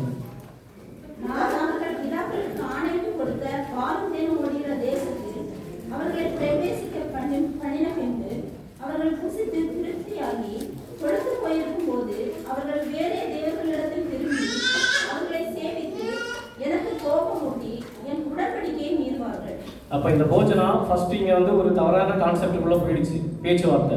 அதுக்கடுத்து என்ன தெரியுமா, அந்த ஆள் புறஜாதியாக இருந்து என்ன பண்ணுறது தெரியுமா, அவங்க விக்கிரகத்தை படைச்சதை கொண்டு வருவாங்க. கரெக்டா? உடனே நம்ம என்ன பண்ணுவோம் தெரியுமா, நேர வசனம் எந்த வசனத்துக்கு விருப்பம் தெரியுமா, மத்தேயு 15:11-17. வாய்க்குள்ளே போகிறது வந்து உங்களை தீட்டுப்படுத்தாது, வாயிலிருந்து புறப்படுகிறதே உங்களை தீட்டுப்படுத்தும். கரெக்டா? நல்லா ஞாபகம் வச்சுக்கோங்க. வசனம் அறியாதவன் இது பண்ணா பிரச்சனை இல்லை, வசனத்தை எனக்கு தெரியும். விக்கிரகம் தான் தேவனுக்கு பக்தி வைரேகமான இருக்கு. யாராவது விக்கிரகத்துக்கு படைச்சதுன்னு தெரிஞ்சு புசிச்சா அறிவிக்காம இருந்தாலும் உங்களுக்கு வசனம் அறிவித்தாயிற்று. நல்ல ஞாபகம் வச்சுக்கோங்க. கிறிஸ்தவர்கள் ஏமாற்றப்படுறது, வசனத்தை தியானிச்சு அறிஞ்சு கொள்ளணும். அந்த இடத்துல விக்கிரகத்துக்கு படைச்சதுன்னு எனக்கு தெரியலாம், என் வேதம் எனக்கு ஞானத்தை கொடுத்து விட்டது. தேவனே உங்களுக்கு அறிவிச்சாச்சு அது விக்கிரகத்தை படைச்சதுன்னு. புசிக்க கூடாதுன்னா புசிக்க கூடாது. இந்த வேத ஞானம் இல்லாதவங்கன்னா பிரச்சனை இல்லை, ஓகே போறாங்க சாப்பிடலாம். இல்ல ஒரு கல்யாண வீட்டுக்கு இப்போ போறோம், நமக்கு தெரியும் புறஜாதியா, அந்த இடத்துல என்ன தெரியுமா, கர்த்தாவே உங்களுக்கு ஸ்தோத்திரம்ப்பா, இதுல நான் இது பண்ணலைன்னா சகோதரத்துவம் கெட்டு போயிடும். அதுவும் வசனத்துல இருக்கு, நீங்க பொறுத்து எடுத்து வாசிச்சீங்கன்னா வரும். நிச்சயமா ஸ்தோத்திரம் பண்ணி சாப்பிடணும். சாப்பிடாம தான் பாவம். ஏன் தெரியுமா, அந்த இடத்துல பக்தி வைராகியம் இல்லை, வேதம் சொன்னதை கடைபிடிக்கணும். பக்தி வைராகியம் எங்க கடைபிடிக்கணும்னா இந்த மாதிரி வேலை பார்க்குற இடத்துலயும் பிசாசு வரும்ப ஞானமா இருக்கணும். புரியுதா? அப்போ போஜனத்துல நம்ம இந்த மாதிரி அளவுக்கு மீறி சாப்பிடும்போது, இன்னொருத்தங்களோட போஜனத்தை எடுக்கும்போது அதுவுமே பாவம். இந்த போஜனத்துல இப்போ வந்து 2 பேரும் எல்லாம் நம்ம சாப்பிட்டாச்சு, போஜனத்துல போயாச்சு. இப்போ என்ன ஆகுது, என்னுடைய சிந்தை கொஞ்சம் கொஞ்சமா தேவனுக்கு எனக்கும் குறைய ஆரம்பிக்குது. இப்போ குறைய ஆரம்பிக்க அடுத்து பிசாசு எதை கொண்டு வரும் தெரியுமா, உலகத்தை கொண்டு வரும். யோவான் 14:30 வாசிங்க. யோவான் 14:30. இனி உங்களுடைய அதிகமாய் பேசுவதில்லை, இந்த உலகத்தின் அதிபதி யாருன்னா பிசாசு. பிசாசுக்கு வந்து ஒன்றும் இல்லை. அப்ப கிறிஸ்தவர்களாகிய இயேசு பிள்ளையால நமக்கு அவன் ஏதாவது இருக்கா? எதுவும் இல்லை. கரெக்டா? சரி, அப்ப எப்படி வந்து உலகத்துக்குள்ள நம்ம போறோம் அப்படின்றத பார்ப்போம்.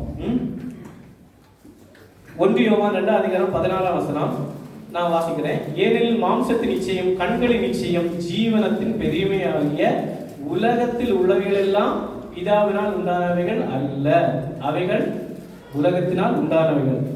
அப்போ உலகத்தில் இருக்க இதுக்கு போஜனத்துக்கு முக்கியத்துவம் கொடுக்கணும், இன்னொரு தேவையில்லாத கான்செப்டுக்கு நம்ம முக்கியத்துவம் கொடுக்கணும். போகும்போது என்ன ஆகுதுன்னா, மார்க் 4:18 வாசிங்க. மார்க் 4:18. வசனத்தை கேட்டும் உலக கவலைகளும் ஐஸ்வர்யத்தின் மயக்கமும் மற்றவனை பற்றி உண்டாகிற இச்சைகளும் உட்பிரவேசித்து வசனத்தை நெருக்கி போட அதனால் பலனற்று போகிறார்கள். கர்த்தருக்குள்ள இருக்கும்போது நம்மளுடைய கான்வகேஷன் சுத்தி இருக்கிறவங்களுக்கு ஹோப் கொடுக்கறதாகவும் கர்த்தரை வெளிப்படுத்துறதா இருந்துச்சு. இப்போ தேவையில்லாத நம்ம பேச்சு இனிய சொற்களை இழந்து போகும்போது அது எப்படி மாறுது? அவங்க சொல்லுவாங்க, இல்லை இப்படி நடக்குதுங்க, இதெல்லாம் நடக்கும். என்ன இருக்கு, என்கரேஜ் பண்ற வேர்ட்ஸ் பதில் நெகட்டிவ் வேர்ட்ஸ். நெகட்டிவ் வேர்ட்ஸ் நம்ம என்ன பண்ணுவோம், நம்மளும் திங்க் பண்ணுவோம் இப்படி இருக்குமோ. அப்போ இவன் உங்க குடும்பத்தை பத்தியோ உங்க பர்சனல் இதை பத்தியோ சில காரியங்களை பகிர்ந்து கொண்டதை வேற மாதிரி திருப்பி பண்ணும்போது, அப்போ இப்படி தான் இல்லை, என் ஹஸ்பண்டுக்கு என் மேல அன்பு இல்லை, ஓகே எனக்கு யாரும் உண்மை இல்லை, நான் யாருக்கு இருக்கேன், இவர் தான் எனக்கு உண்மையா இருக்கு. விதை விதைக்கப்பட்டு முளைக்க தொடங்கியாச்சு. கரெக்டா? உண்மையா ஏற்றுக்கொள்கிறீர்களா? இல்லையா? ஏற்றுக்கொள்ளல. சரி, டீட்டெயிலாக பார்ப்போம். அடுத்து இப்போ ஒரு பக்கம் இந்த இது இருக்கு. இப்போ இதை எடுத்து நான் மாம்சத்தில் போகும்போது இந்த விதை எப்படி அங்கே முளைச்சுன்னு நான் காமிச்சு தரேன். இப்போ உலகத்துக்கு இன்னொன்று பண ஆசை. அந்த ஸ்லைட் போட்டுருக்குது. போஜனத்துக்கு ஏன் இவ்வளோ இம்பார்ட்டன்ட்னா அந்த வசனம் போட்டுருக்குது, உங்களை இதயம் பெருந்தினெல்லாம் வெறியினாலும் லவ்விய கவலையும் பாரமடையாதபடிக்கு நீங்கள் நிறையாத நேரத்தில் அந்த நாள் உங்கள் மேல் வராதபடி எச்சரிக்கையாக இருங்கள். ஏன் தெரியுமா, நீங்கள் ஃபுட்டு அளவுக்கு மீறின ஃபுட்டு தேவையில்லாத தவறான இதில் நம்ம எடுக்கும்போது அது நமக்குள்ள என்ன வரும், பேயாட்டம், வெறித்த நிலை, அளவுக்கு மிஞ்சி இன்பம், பண்பு கேடு. பண்பு கேடுனா இன்டிசிப்ளின், நம்மளை வழுகி போகணும். அடுத்தவங்க அது வந்து நமக்கு பிசாசு வைக்கிற என்னது, தண்ணி. எப்பவும் ஜெபம் பண்ணி விழிக்கணும். மாத்துங்க. இப்போ அந்த இது கொடுங்க உலகம். இப்போ உலகத்தில் உள்ள பண ஆசை எல்லா தீமைக்கும் நிச்சயமா. ஏன் அது பண ஆசை வருது? வசனம் நமக்குள்ள ஊடுருவல். ஏன்னா ஒரு கஷ்டம் வருது, தேவை இருக்கு, அப்ப என்ன பண்றோம், நம்ம எந்த வழியாவது இந்த பணத்தை சம்பாதிக்கலாம். 1 தீமோத்தேயு 6:10 பார்த்தீங்கன்னா, பணவாசை எல்லா தீமைக்கும் வேறா இருக்கிறது, சிலர் அதை இச்சித்து விசுவாசத்திற்கு வழுவி அநேக வேதனைகளை தங்களை உருவ குத்தி கொண்டிருக்கிறார்கள். அப்ப பணவாசை வந்துச்சுன்னா வேதனைகளை நம்மளே என்னது சேர்த்து குத்தி வைக்கணும். குத்தி வைக்கும்போது வாழ்க்கையில நிம்மதி சமாதானம் எதுவும் இருக்காது. இன்னைக்கு ஒரு தங்களுக்கு கார் விலை கிரேஸ், இன்னொன்று பெரிய ஒரு இது செல்போன்ல நம்ம உலகத்தை எல்லாத்தையும் பார்த்து உலகத்தை ஈர்ப்பு. செல்போன்ல என்ன வருது, யூடியூப்ல குக்கிங், அடுத்தவங்க வீட்டை காட்டுறான். வசனம் சொல்லுது பிறர் வீட்டை பார்க்காதேன்னு. இதுல அடுத்தவங்க வீட்டை ஹோம் டூரு, அடுத்த வீட்டில் உள்ள சகலத்தையும் அவன் காட்டுறான். கரெக்டா இல்லையா? அப்போ 10 கட்டளை தாண்டி போயாச்சு, நம்ம வாழ்க்கை நாசம் ஆச்சு. என்ன தெரியுமா, இவன் வீடு இப்படி இருக்கு, ஏன் என் வீட்டுல இல்லை, இங்கேருந்து ஆரம்பிக்கும். கரெக்டா? ஈர்ப்பு எங்க போகுது, வசனத்தை விட்டு உலகத்துக்கு போகுது. இதுக்கு அடுத்து என்ன பண்ணோம், இதுல காட்டுற எல்லா பொருளையும் வாங்கி கொடுப்போம், இல்ல வாங்கணும்னு ஆசைப்பட்டு லோன் எடுப்போம். 1 by 1 எங்க போகும், பண கஷ்டம். அதுக்கப்புறம் என்ன, ஒரு பண கஷ்டம் வந்துன்னா கிறிஸ்துவிட்ட போவீங்களா, மனுஷன்கிட்ட போவீங்களா, கடன் இல்லை யாரை ஏமாத்தலாம். அப்ப 2 போகும்போது என்ன ஆகும், சாப்டர் க்ளோஸ். யாக்கோபு 4:2 பார்த்தீங்கன்னா, இப்போ இந்த பண ஆசை வந்து எனக்கு இந்த பொருட்கள் எல்லாம் கிடைக்கல, என்ன ஆகுது தெரியுமா, என் குணம் எப்படி மாறுது தெரியுமா, நீங்கள் இச்சித்தும் உங்களுக்கு கிடைக்கவில்லை, நீங்கள் கொலை செய்தும் பொறாமை உள்ளவர்களிடம் அடையக்கூடாமல் போக, நீங்கள் சண்டையும் யுத்தம் பண்ணி நீங்கள் விண்ணப்பம் பண்ணாமல் இருக்கிறார் உங்களுக்கு சித்திக்கிறது இல்லை. நம்ம பண்ண வேண்டியது தேவன்கிட்ட விண்ணப்பம். ஆனால் நம்ம என்ன சொல்றோம், நம்ம என் சுய பலத்தினால இல்லை, எனக்கு தெரியும், எனக்கு ஞானம் இருக்கும். மனுஷனுடைய ஞானம் தேவனுக்கு முன்னாடி பைத்தியமா இருக்குது. தேவன் ஒருவரே ஆசீர்வதிக்கவும் உயர்த்தவும் தாழ்த்தவும் வல்லவர். நம்ம சுய சித்தத்தினால ஒன்றும் முடியாது. இப்போ பார்த்தீங்கன்னா லூக்கா 22:3 பார்த்தீங்கன்னா, யூதாஸ் வந்து இயேசு 30 வெள்ளிக்காசுக்காரு. ஏன் தெரியுமா, உலகத்தை படைச்சவரே கூட இருக்காரு, அது அவன் கண்ணுக்கு தெரியல. அந்த 30 வெள்ளிக்காசை பார்த்துட்டு, இந்த 30 வெள்ளிக்காசை எடுத்து நான் இவ்வளோ வாங்கிடுவேன். ஏன்னா நீ கர்த்தர்கிட்ட கேட்டேன்னா, ஐயா நான் இப்படி கணக்கு பிள்ளையா இருக்க உங்கள்கிட்ட எனக்கு ஒரு 5 சென்ட் வேணும், இல்லை ஒரு 5 ஏக்கர் கொடுக்கும், நான் பார்த்துக்கிறேன். பிடிச்சி கொடுத்த அன்னைக்கு கணக்கு முடிச்சு விட்டுருப்பாரு. ஆனா இவன் என்ன பண்ணா, 30 வெள்ளிக்காசு கொண்டு போய் விற்றான். கண்கள் மயங்கி போகும். உலகத்து ஆசை கண்களை மயக்கும். அதே மாதிரி சாலம் பண்ண 2வது தவறு என்னது, ஃபுல்லா தங்கத்தையும் எல்லாத்தையும் பூச்சி வச்சான். தேவன் சொன்ன, உனக்கு தங்கம் வேண்டாம் பொண்ணும் வேண்டாம், லிமிட்டா இருங்க, 2ஐயும் மீறினான். அவ்வளவு ஞானம் படைத்தவனுக்கு முன்பிருந்தவனே இல்லை, பின்பிருந்தவன் இல்லை. விழுந்து போய் இருதயம் வலுவிச்சு கடைசியில 2 முறை தேவன் நேரில் வந்து திரும்பின அப்புறம் இருதயத்தை திருப்பினான். அந்த வசனம் ஆழமா இருக்கும், இருதயத்தை திருப்பினான். அவ்வளவு துணிகரமா போனான். பரலோகம் போயிருப்பாரு. தேவன் கிருபை உள்ளவர், மன்னிப்பார். கரெக்டா? அப்படிதான் இப்ப உபதேசம். தேவன் சகலத்தை மன்னிக்க வல்லவர், மன்னிப்பாரு. நீ எப்ப இருதயம் குத்தப்பட்டு தேவனே இனி பாவம் செய்யாதே, சர்ச்சைக்கு வந்து பாவம் பண்ணிட்டு திரும்ப போயிட்டு நான் அடுத்த நாள் அந்த பாவம் பண்ணணும், ரெகுலரா பாவத்துல இருந்துட்டு கிருபை உள்ளவர் மன்னிப்பாருன்னா. திருட அன்னைக்கு எப்படி போனான் தெரியுமா, அவனுக்கு அன்னைக்கு தான் கண்ணு திறந்து, ஐயோ நான் பாவி, இவர் பரிசுத்தர், நான் இன்னைக்கு தான் பாவம். அன்னைக்கு தான் அவன் அறிக்கிட்டு பாவத்தை ஒப்பு கொடுத்தான். புரியுதா? அவன் சிலுவையில பாவத்தை ஒப்பு கொடுத்தனால, பாவம் அறிக்கை பண்ணனால பரதீசுக்கு தான் போனான், பரலோகத்துக்கு போகல, பேரடைஸ் இளைப்பாறுதல தான் இருக்கான். எத்தனை பேர் வந்து இதே மாதிரி திருடன மாதிரி நான் போகலான்னா நடக்காது. அவர் எப்போ வருவார்னு தெரியாது. நான் ஓகே அவர் வரமா நான் சொல்லி போனாங்கன்னா நடக்காது. ஏன் தெரியுமா, மனுஷகுமாரனாக வருது, கிருபை உள்ள பரிசுத்த ஆவியானவர் இல்லை. சர்வத்தையும் அழிக்கிறதுக்கு வராது. அழிக்கும்போது நான் வந்து ஆண்டவரை எனக்கு மன்னிப்பு கொடுங்க, நடக்காது. அதனால யாக்கோபு 4:4 வாசிங்க. யாக்கோபு 4:4 வாசிங்க.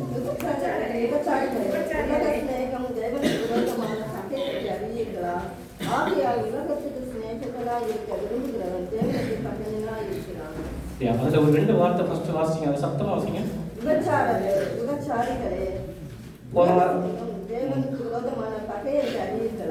கண்களின் விஷயத்தை நான் எடுக்கும்போது எல்லாருக்கும் கோபம் வந்துருக்கும். கரெக்டா? என்னப்பா விபச்சாரிகள் பேசுறீங்க? வேதம் என்ன சொல்லுது? உலகத்திலேயோ நீ இதுல போனா கர்த்தர் பார்வையில நீ யாரு? விபச்சாரி தான். அது இதயத்தை குத்தலை நிலையிட்டு அதெல்லாம் பேசாம விட முடியாது. வசனத்துல எழுதி இருக்கிறத கை கொள்ளணும். இல்லைன்னா நம்ம பேர் என்னது? விபச்சாரி தான். இது கர்த்தர் சொன்னது, நான் சொன்னது. என்ன இந்த சிலுவையில் அறையிறது யோசிக்காதீங்க, சரியா? அதனால வேதத்தின்படி வார்த்தைகள் கடந்து வருதுன்னா நம்ம ஏற்றுக்கொள்ளணும். முதல்ல வசனத்தை நம்ம படிக்கணும். இப்போ இந்த வசனத்தை படிக்கல, போதகம் மாறிடுச்சு, எல்லாம் வந்து போதனையே இச்சை போதகமா போயிடுச்சு, ஆசீர்வாதம். இதனால என்னாச்சு? வருகைக்கு நீங்க தயார் பண்ணுங்க. தேவன் சொன்னது, நான் உங்களுக்கு கொடுத்த எல்லாத்தையுமே அறிவித்து சீஷராக்கி ஞானஸ்நானம் கொடுத்து என்ன பண்ணுங்க, தயார்படுத்துங்க. இன்னைக்கு ஞானஸ்நானம் ஒரு லிஸ்ட் வச்சிருக்காங்க. சபைக்கு வந்து குடிச்சு தொட்டில முழுகி ஏற்றி விடு, அது எங்க பல்லவமா போகும், அதான் அங்க பாவியை சுத்திட்டு வரும். முதல்ல அவனுக்கு கிறிஸ்துவை அறிவிக்கணும். கிறிஸ்து யார், எப்படிப்பட்டவர், வசனம் என்ன சொல்லு, வசனத்தை வாசிக்க வச்சு அவனை இது பண்ணணும். கடந்த நாள்ல ஒரு சகோதரர் எல்லாரும் வந்து எல்லாரும் வந்து ஐயே இவரெல்லாம் நோ சான்ஸ், இதெல்லாம் வழங்காத கேஸ், அவனே சொல்லியிருக்காரு, நான் எல்லாம் வரமாட்டேன், நான் ஒரே ஒரு பைபிள் ஜோம் பண்ணிட்டு நீ இதை படி அப்படின்னு. இல்லப்பா நான் நீ படிடா அப்படின்னு கொடுத்தேன். எனக்கு என்ன தெரியுமா, இந்த கடும் குளிர்ல போய் நான் ஞானஸ்நானம் பத்தி ஒன்னே ஒண்ணுதான் சொல்லுவேன், இந்த வசனத்தை கை கொண்டு இப்படி நடக்கிறதா இருந்தா போய் ஞானஸ்நானம் எடு. அவன் என்ன சொல்லவே இல்லை, ஞானஸ்நானம் எடுத்துட்டு வந்து சொன்னான், நான் எல்லா பாவ வாழ்க்கை விட்டேன், நீ இந்த வசனத்தை வாங்கி கொடுத்து நன்றி, நான் இன்னைக்கு ரட்சிக்கப்பட்டேன். என் ஒருத்தனால ஒரு இது செய்ய முடியும்னா இத்தனை பேர் நம்ம இருக்கோம். ஒன்றும் இல்லை, ஒரு பைபிள் வாங்கி வாசிக்க சொல்லுங்க. நான் அப்படிதான், யாருனால நான் வந்து சுவிசேஷம் அறிவிக்கிறதுனா இயேசுவை பற்றி அவங்க பேசுறது எப்படின்னு பார்த்து அவங்களுக்கு சொல்லிட்டு பைபிளை கையில் கொடுத்துருவேன், நீங்கள் வாசிங்க. ஏன்னா என்னுடைய பேச்சு என்னுடைய பிரசன்மை யாரையும் மாற்றாது, ஆனால் இந்த வார்த்தை சகலத்தையும் மாற்றும். ஏன்னா இது கர்த்தர், இது தேவன், இதுதான் மாற்ற முடியுமே தவிர என்னுடைய பேசமோ அதில் வந்த வார்த்தை மாதிரி குறைக்கிற நாய். இப்போ நான் குறைக்கிற நாயா இருக்கேன், இப்போ நிறைய வந்து சுருண்டு படுத்துட்டு கிடக்கு, அது கர்த்தருக்கு தான் விழிச்சேன். அப்போ செய்திக்குள்ள வரும். அப்போ வந்து தேவனுடைய இதை இல்லாமல் பண்ணும்போது நம்ம என்ன பண்ணியிருக்கோம், அவருக்கு எதிராக நம்ம பாவம் பண்றோம். விவசார சந்ததி இருக்கு. அவர் சொல்லுவார் ஒரு இடத்துல, விவசார சந்ததி யாருன்னு சொல்லுவார், இன்னொரு இடத்துல என்ன சொல்லுவாரு, விரியன் பாம்பு குட்டிகளே. கரெக்டா? அதனால தேவனுடைய பிரசங்கம் எதை பற்றினது, பாவ மன்னிப்பு, மனம் திரும்புது. அதான தேவன் பிரசங்கிச்சாரு, உங்களை ஆசீர்வதிப்பான பிரசங்கிச்சாரு. நீ இதுல வந்து குடும்பத்தையோ வீடு எல்லாத்தையும் இழந்து போனாலும் அருமையில உனக்கு இருக்குன்னு அவர் சொல்றாரு. உனக்குள்ளதை எல்லாத்தையும் விட்டு தரித்திரக்கூடன்னு அவர் சொல்றாரு. ஆனா இன்னைக்கு என்ன வருது, தேவன் உங்களை ஆசீர்வதித்து உங்களுக்கு வீடு கார் இன்னும் பழகி பெருக பண்ணுவார். ஆசீர்வாதத்துக்கு ஐஸ்வர்யத்துக்கு உள்ள வித்தியாசமே நமக்கு தெரியல. ஆசீர்வாதம் என்ன, ஐஸ்வர்யம் என்ன தெரியுமா? யாரா சொல்ல முடியுமா? ஆசீர்வாதம் என்னும் ஐஸ்வர்யத்துக்கு உள்ள வித்தியாசம்.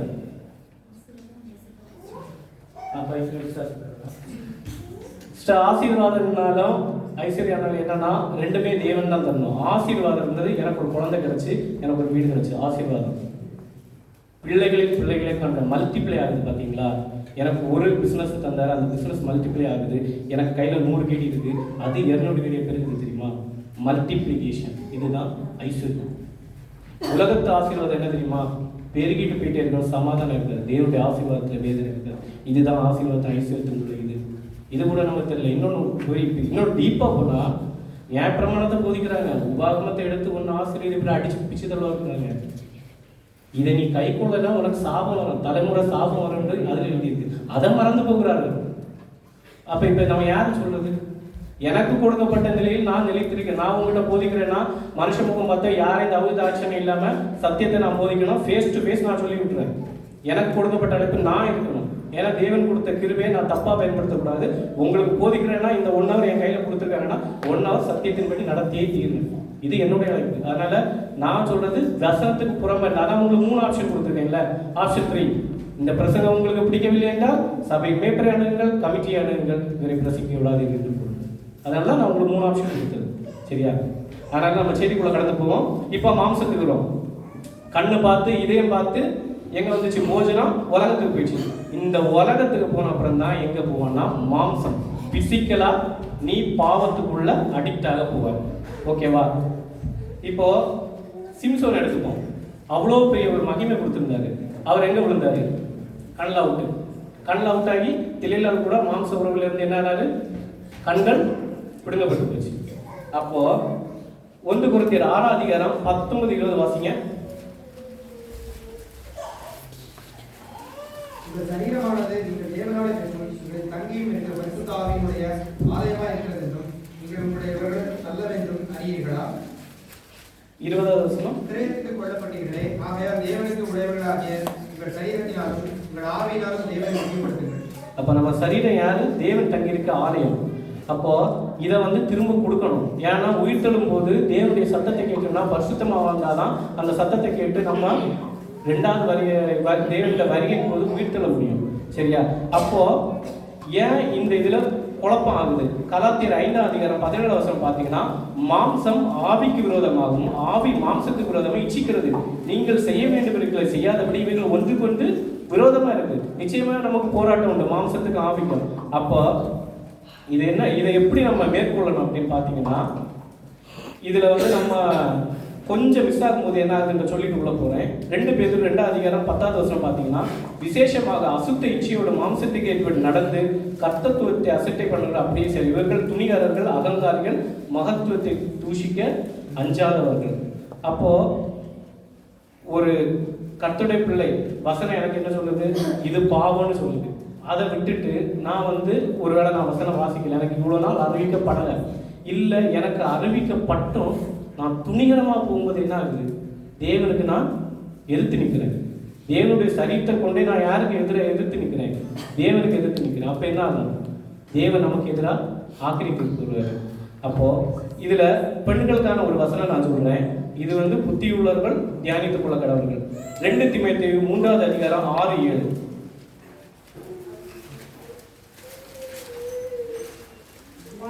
நிறைந்த பற்பல இச்சைகளால் இருக்கும்போது எப்போதும் கற்றாலும் ஒருபோதும் சத்தியத்தை அறிந்து உணராதவர்களாய் இருக்கிற பெண் பிள்ளைகளுடைய வீடுகளில் இப்படிப்பட்டவர்கள் நுழைந்து அவர்களை வசப்படுத்தி சொல்கிறார்கள். எப்பொழுது கற்றாலும் ஒருபோதும் சத்தியத்தை அறிந்து உணராதவர்கள் பெண் பிள்ளைகளுடைய வீடுகளில் நுழைந்து அவர்களை வசப்படுத்தி கொள்கிறார். நான் ஃபர்ஸ்ட் சொன்ன தெரியுமா? பிசாசுடைய வஞ்சிக்கிறது. பிசாசு தந்திரமா ஸ்திரீயை வஞ்சித்தான்ட்டு உங்களுக்குள்ள ஒருத்தங்க விழுறதுனா ஆணா இருந்தாலும் சரி பெண்ணா இருந்தாலும் சரி, ஒரு தவறான ஸ்நேகம் தவறான பேச்சு உலகத்துக்குள்ள போகும்போது நீங்க எவ்வளவு வசனம் வாசிச்சிருந்தாலும் வசனத்தை தியானிச்சு அதில் நிலைத்திருந்தா சத்தியத்தை அறிந்து அப்படின்னா ஒரு வசனம் இருக்கு. எல்லாரும் எப்படி அதை வாசிப்பாங்க? சத்தியத்தை அறிவீர்கள் சத்தியம் உங்களை விடுதலாங்க. கரெக்டா? நிச்சயமாக சத்தியத்தையும் அறிவீர்கள் அப்படின்னா சத்தியம் உங்களுக்கு தெரியாம இல்ல, சத்தியத்தையும் உங்களுக்கு தெரியும். அதை எப்ப நீங்க டீட்டெயில அறிவீங்கன்னா வசனத்தை தியானிக்கும் போதுதான் சத்தியத்தையும் அறிவீர்கள் என்ற அந்த இதுக்குள்ள நீங்க கடந்து போவீங்க. வசனம் தெரியும், மனப்படமா வசனத்தை சொல்லிடுவோம். அதுக்குள்ள இருக்க ஆழ்ந்த பொருள் எப்ப வெளிப்படும்னா நீங்க டீப்பா கர்த்தர் கூட ஒன்றிணையும் போதுதான் தியானம். சோ அப்படி இல்லாத பட்சத்துல என்ன ஆகுன்னா பெண் பிள்ளையோட வீடுகளை வசப்படுத்தி கொள்கிறார்கள். அப்படின்னா இப்ப பாத்தீங்கன்னா கன்னியாகுமரி டிஸ்ட்ரிக்ட்ல சில நியூஸ் கேள்விப்படுவீங்க, சில ஆர்சி போதகர்கள் தவறா நடந்துக்கிறாங்கன்ட்டு. இதே மாதிரி நிறைய இடத்துல கர்த்தருடைய சுவிசேஷத்தை அறிவிக்கலைன்னா தவறான இடத்துல நிறைய பேர் மிஸ்யூஸ் பண்ணியிருக்காங்க. இன்னொன்று நம்ம கூட சர்ச்சுக்கு வர விசுவாசியை நாசம் பண்ணியிருப்பாங்க. இதுக்கு காரணம் என்னன்னா சத்தியம் அறியாததுனால. ஆனால் அது பண்ணுறது எதனால? இயேசு நாமத்தினால. இப்போ சபைக்குள்ள அப்படியே கடந்து செய்திக்குள்ள ஒரு 5 நிமிஷத்தில் முடிச்சிட முடிய போகுது. 6:27 ஆச்சு. 3 நிமிஷத்துல சீக்கிரம் முடிச்சிட்டேன். சபைக்குள்ள வரோம், பிரேஸ்லாட் சொல்கிறோம். எதுக்கு இன்னொரு ஸ்திரீயோட நம்பர் எதுக்கு? நீங்கள் என்ன சத்தியம் போதிக்க போறீங்களா? கிறிஸ்மஸுக்கு எல்லாம் நான் நடந்த உண்மை சம்பவத்தோடு நான் கடந்து போகிறேன். கிறிஸ்மஸுக்கு எல்லாம் இங்கேருந்து நிறைய வண்டிகள் அனுப்பப்படுகிறது எல்லா ஆலயத்துக்கும். இது எங்கே நடந்து என்னென்னலாம் கேட்கக்கூடாது, சத்தியத்தை ஒரு நடந்த சம்பவத்தை சொல்கிறேன். ஒரு இடத்துல ஒரு கிறிஸ்மஸுக்கு போகிறாங்க. கிறிஸ்மஸுக்கு எதுக்கு போகிறோம்? யாரை பார்க்க போகிறோம்? யாரை பார்க்க போகிறோம்? கர்த்தர் தானே. அங்கே என்ன நடந்து தெரியுமா? எந்த பொண்ணு என்ன ட்ரெஸ் போட்டு வந்திருக்கா, என்ன எது ஃபோட்டோ எடுக்கிறதும் சாட் பண்ணுறதும் ஊர் சுற்றி பார்க்குறதும் அத்தனை பேரையும் அடிச்சாரு கர்த்தர். ஒன்றை கூட விடல. அத்தனை அடிச்சு அட்டின்னா அட்டி. ஒரு வருஷத்துல ஒரு பீஸ் கூட இல்லை. ஒரு சிலருக்கு கிருபை பாருட்டு இருக்கு. எதுக்கு தெரியுமா? கடைசி எச்சரிக்கை. அன்னைக்கு நான் எல்லாம் 2016 முன்னாடி இருந்தாலும் சேலஞ்சு எவ்வளோ நாள் அப்பப்பி விட்டுருப்பேன். சர்ச்சுக்கு போறீங்களா வேற எதுக்கு போறீங்கன்ட்டு. எவ்வளோ துணிகனா இல்லை. சர்ச்சுக்கு போறது எதுக்கு? பொண்ணு பார்க்கவா? பொண்ணு பார்க்க போனா மேட்ரிமோனி இருக்கு, வெளியே போகணும். சர்ச்சுக்கு வருதுன்னா பாவியா வந்தியா, இங்க கேட்கிற வார்த்தையை கேட்டியா, நீ பரிசுத்தமாக இல்லையா, அடுத்ததை கெடுக்காத. தேவனுடைய ஆலயத்தை தீட்டுப்படுத்தினால் தேவன் என்ன பண்ணுவாரு? ஆலயத்தை கெடுத்தால் உன்னை கெடுத்தே தீருவார். தேவனுக்கு கிருபையான முகத்தை மட்டும் தான் நீங்க பார்த்திருக்கீங்க. அவருடைய கோபம் பட்சிக்கிற அக்னி, அதை பார்க்க நாளில் சாகவே சாவாய். தேவனை வந்து நீங்க கிருபையை மட்டும் பார்த்துட்டு இருக்கீங்க. தேவனுடைய குணங்கள் வேறு. தேவனை எல்லா பக்கத்திலும் தெரிந்து கொள்ளணும். சரி, இப்ப செய்திக்குள்ள கடந்து போறேன். யாக்கோபு 1:14-15. அவனவன் தன் சுய இச்சையில் இழுக்கப்பட்டு சிக்குண்டு சோதிக்கப்படுகிறான். பின்பு இச்சையானது கற்பம் தெரிவித்து பாவத்தை பிறப்பிக்கும். பாவம் பூர்ணமாகும் போது மரணத்தை பிறப்பிக்கும். அப்ப இச்சை வந்து அடுத்தவன் சொல்லியோ, நான் சொல்லியோ, நீங்க சொல்லியோ, பக்கத்துல இருக்கவங்க பண்றதை பார்த்து வரல. எனக்குள்ள அந்த வேர் இருந்தா மட்டும்தான் வரும். அதனால ஒருத்தங்க இச்சையில வந்துட்டு இவங்களை நான் பார்த்து பார்க்க மாட்டேன்னா அதெல்லாம் போய் சுய விருப்பத்தின் பேரில் தான். சரியா? இப்போ இச்சையில விழுந்துட்டோம். இது வந்து நம்ம மாம்சத்தை இன்னும் டீட்டெயிலாக பார்க்கும்போது மற்ற காரியங்களை பார்ப்போம். இப்போ இந்த இச்சையில இருந்து யார் தப்பு வைப்பான்னு பார்ப்போமா? 1 பேதுரு 1:14-15.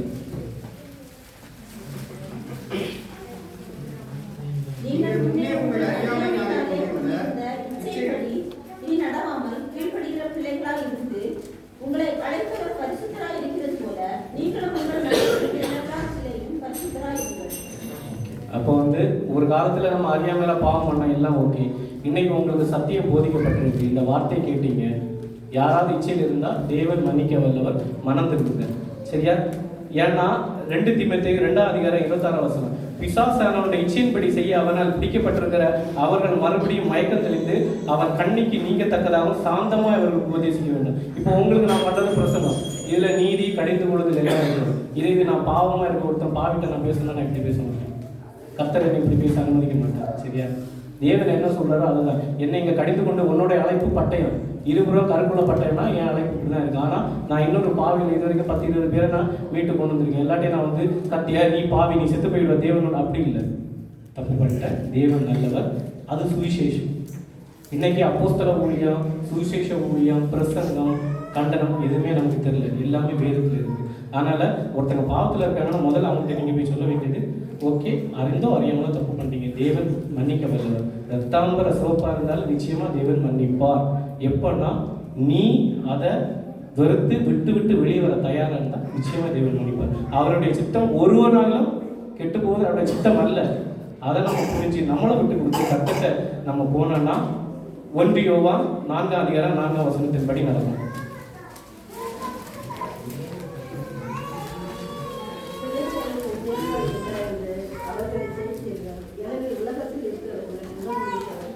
அப்ப நம்ம வந்து உலகத்தை ஜெயிக்கணும்.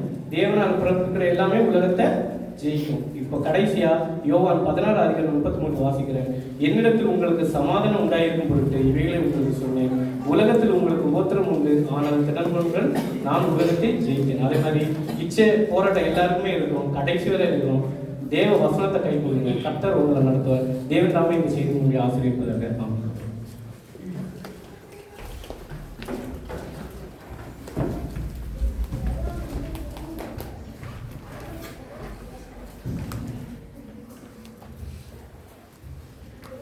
ஹல்லேலூயா, ஹல்லேலூயா. வசனங்களின் அடிப்படையிலே ஆண்டவர் இந்த நாளிலும் அருமையான செய்தியோடு நம் மத்தியிலே இடைப்பட்டிருக்கிறார். அநேக காரியங்களை குறித்து நாம் தியானித்தோம். நாம் அந்த வார்த்தைகளின் சாராம்சங்களை எடுத்துக்கொண்டு நம்ம அதன்படி நடக்க நாம் முயற்சிப்போம். அநேக காரியங்கள் இப்போ வந்து என்னன்னா, இச்சையை குறித்து நம்ம பேசக்கூடிய நேரத்தில் உலகம் கண்களின் இச்சை, ஜீவனத்தின் பெருமை நம்ம பார்க்கக்கூடிய நேரத்தில் இந்த மீடியாக்களில் அநேக காரியங்கள் வருகிறது. இந்த வீடு கட்டுற காரியங்கள்லாம் இருக்கு இல்லையா?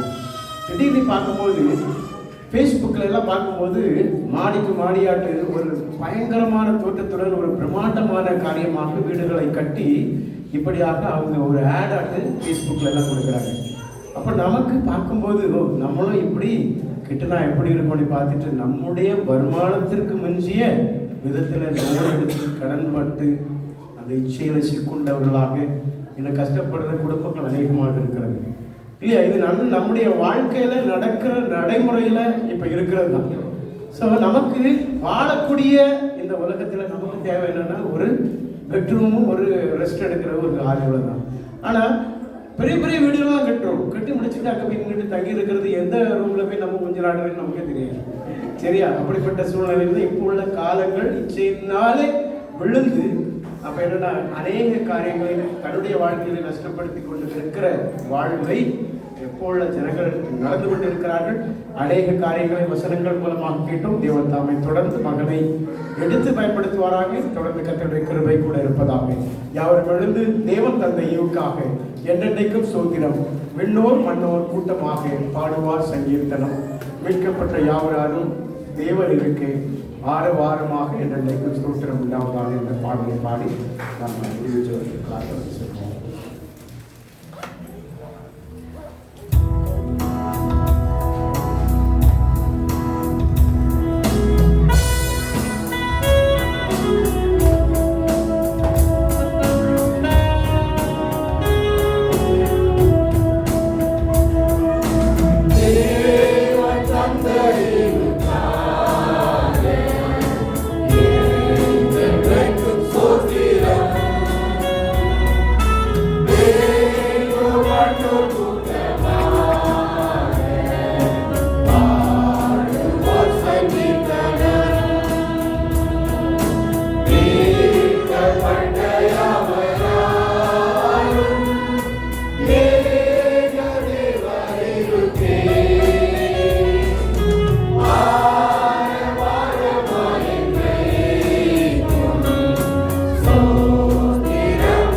கிருபையும் இரக்கமும் நிறைந்து அன்பின் நல்ல பரலோகத்தின் பரிசுத்தமுள்ள பிதாவே, ஆண்டவரே உம்மை துதிக்கிறோம். உம்முடைய நாமத்துக்கு மகிமை செலுத்துகிறோம். ஆண்டவரே இயேசுவே, இந்த நாளிலும் ஆண்டவரே எங்கள் திருச்சபை பிள்ளைகளாக, குடும்பங்களாக, தனிநபர்களாக ஆண்டவரே உம்முடைய சன்னிதானத்திலே வந்து ஆண்டவரே உம்மை ஆராதிக்க, உம்முடைய வார்த்தைகளை கேட்க கொடுத்த கிருபைக்காக நன்றி செலுத்துகிறோம்.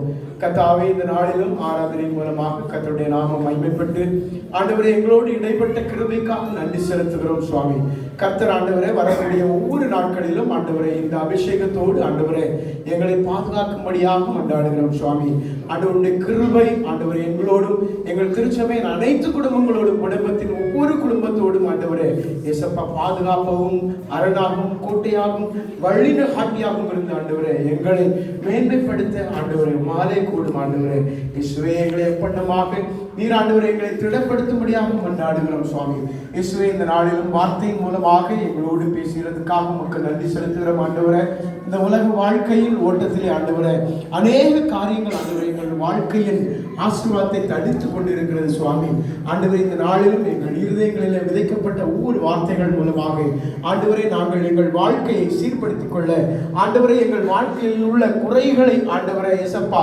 ஆண்டவரை மாற்றிக்கொள்ள கர்த்தருடைய இரத்தத்தினாலே கழுவப்பட்டு ஆண்டவர் மென்மேலும் ஆண்டவரை இயேசப்பா உமக்குள்ளாக வளர்ந்து கர்த்தர் தான் ஆண்டவரை எங்களை ஜீவிக்க பண்ணினீர், கர்த்தர் தான் எங்களுக்கு கிருபைகளை தந்தீர் என்ற ஆசீர்வாதத்தோடு நாங்கள் ஆண்டவரே பலப்பட கிருபை தாரும். ஆண்டவரே இயேசப்பா, இந்த நாளில் ஆராதனை நடத்தின மகளுக்காக, வார்த்தை சொன்ன மகளுக்காக உமக்கு நன்றி